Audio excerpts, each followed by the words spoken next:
कौन है अतीक अहमद? जो भी उसके सामने खड़ा हुआ मारा गया। कैसे जुर्म की दुनिया से राजनीति में रखा कदम। अतीक अहमद वो नाम जो इन दिनों मीडिया की सुर्खियों में छाया हुआ है। कारण है उमेश पाल मर्डर केस। जी हां, प्रयागराज में दिन दहाड़े जिस शख्स को गोलियों से भून दिया गया, उसकी हत्या की साजिश अतीक अहमद ने ही रची थी। ये वही अतीक अहमद है जो एक समय यूपी में डर का दूसरा नाम हुआ करता था। इस वीडियो में हम आपको इसका पूरा कच्चा चिट्ठा बताएंगे और जानेंगे कि आखिर अतीक अहमद कौन है, और साथ में ये भी जानेंगे कि आखिर अतीक का अतीत समाजवादी पार्टी को आज भी क्यों परेशान कर रहा है। बात 80 के दशक की है, जब आज का प्रयागराज और तब का इलाहाबाद बदल रहा था। बदलते दौर में इलाहाबाद के छात्र नेता और शहर के दबंग लोगों में अमीर बनने की चाहत बुलंद हो रही थी। इसी दौर में चकिया मोहल्ले में रहने वाले फिरोज तांगेवाले का बेटा अतीक अहमद सुर्खियों में आ गया। हाई स्कूल में फेल होने के बाद अतीक ने जल्द अमीर बनने के चक्कर में जुर्म का रास्ता अख्तियार कर लिया। महज 17 साल की उम्र में ही अतीक पर हत्या का आरोप लगा।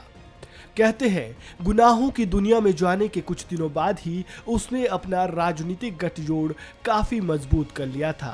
धीरे धीरे अतीक और उसकी गैंग का आतंक उत्तर प्रदेश में बढ़ता जा रहा था। फिर वो दौर आया जब उसने जुर्म के साथ साथ राजनीति की दुनिया में भी कदम रखा। अतीक अहमद ने 1989 में निर्दलीय चुनाव जीतकर राजनीति की दुनिया में अपना कदम रखा, लेकिन वो बड़ा नेता सपा में शामिल होने के बाद ही बना। 2005 में बाहुबली अतीक ने पूरे उत्तर प्रदेश को हिला देने वाली घटना को अंजाम दिया। 2004 में अतीक अहमद ने एक बार फिर सपा का दामन थामा और फूलपुर से सांसद का चुनाव जीत गया। उसके सांसद बनने के बाद इलाहाबाद पश्चिम सीट खाली हुई तो उसने अपने भाई खालिद अजीम उर्फ अशरफ को चुनावी मैदान में उतारा, लेकिन वो 4000 वोटों से बीएसपी के राजूपाल से हार गया। राजूपाल जो कभी बाहुबली अतीक अहमद का दाहिना हाथ हुआ करता था, उस समय राजू पर 25 मुकदमे दर्ज थे।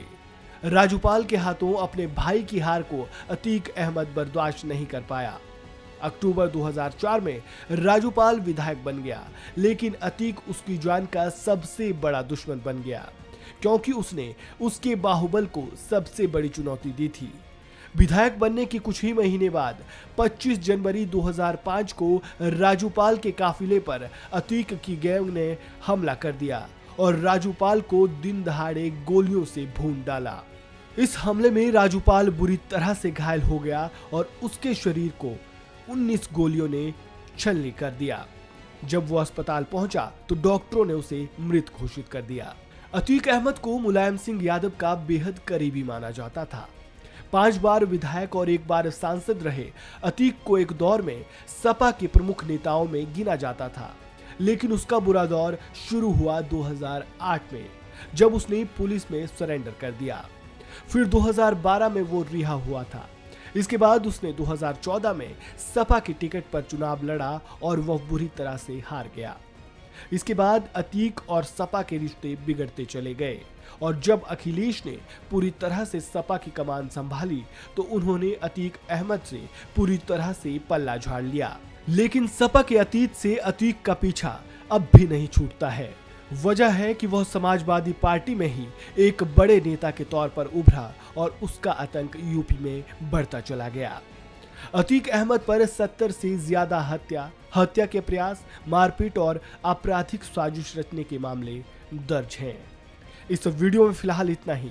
आपको जानकारी कैसी लगी कमेंट बॉक्स में राय जरूर दें और खबरों से जुड़े ताज़ा अपडेट के लिए वन इंडिया हिंदी को सब्सक्राइब करना बिल्कुल ना भूलें।